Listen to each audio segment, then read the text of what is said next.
91.7 Flagstaff, KNAD 91.7 Page, KNAG 90.3 Grand Canyon, KNAQ 89.3 Prescott. I'm Brian Sanders. It's 11 o'clock. Funding for Here and Now comes from MathWorks, creators of MATLAB and Simulink software, accelerating the pace of engineering and science. Learn more at mathworks.com. From NPR and WBUR Boston, I'm Jeremy Hobson. I'm Robin Young. It's Here and Now.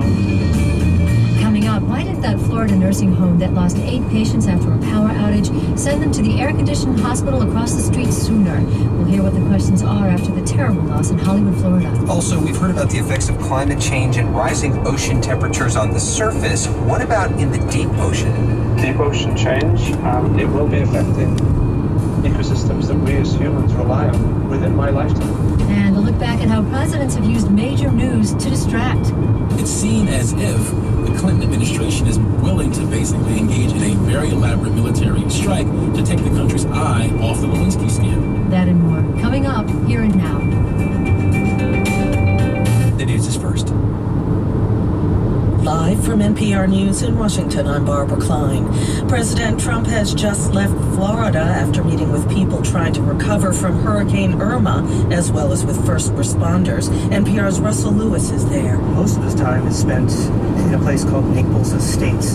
It is a mobile home park that was severely damaged by the hurricane and its winds and possibly tornadoes. I'm looking across the street from it now. And there you can see these trees that are just snapped in half, and you can see some of the roofs of the mobile homes that have just been peeled back, and it looks like there's tarpaulins covering them to protect them from the rain. Meanwhile, police in Hollywood, Florida say state and local authorities are investigating the deaths of 8 elderly residents of a nursing home that lost power during Irma.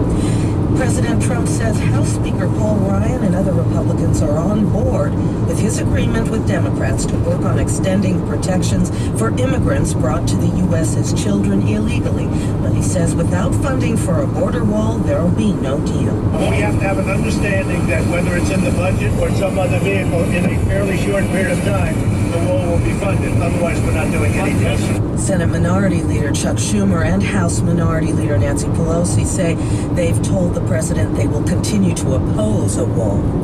Secretary of State Rex Tillerson says Myanmar's crackdown on a Muslim minority is a defining moment for the country. The crackdown has prompted hundreds of thousands of Rohingya Muslims to flee the majority Buddhist country in just a few weeks. And NPR's Michelle Kellerman reports all eyes are on the de facto leader, Nobel Peace Prize laureate Aung San Suu Kyi. Tillerson says he understands that Aung San Suu Kyi is in a difficult situation, but he says the violence must stop against Rohingya Muslims in Myanmar, also known as Burma. We need to support Aung San Suu Kyi and her leadership, but also be very clear and unequivocal to the military power sharing in that government that this is unacceptable. And this is going to, in many ways, I think, define the direction that Burma will take.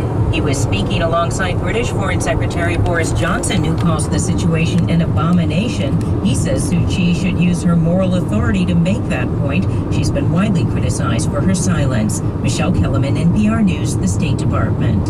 Today is the deadline for the White House to announce whether President Trump will extend waivers of sanctions against Iran. It's part of the 2015 nuclear deal that President Trump has said he doesn't like. An announcement is expected this afternoon.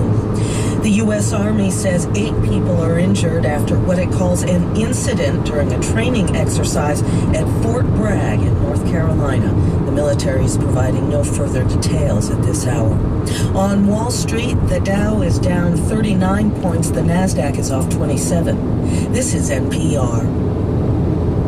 Russia is criticizing the Trump administration's decision to remove all Kaspersky Lab products from government networks. Moscow says the move undermines fair competition and delays the prospects of restoring bilateral ties. The U.S. government says Kaspersky is vulnerable to Kremlin influence. 21st Century Fox CEO James Murdoch is urging the British government to approve a planned merger with Sky Broadcasting. As NPR's Frank Langford reports from London, Murdoch cites the vulnerability of the UK economy as the country prepares to leave the European Union. Speaking in Cambridge, Murdoch said that as the UK prepares to leave the EU, there's more than ever to attract investment.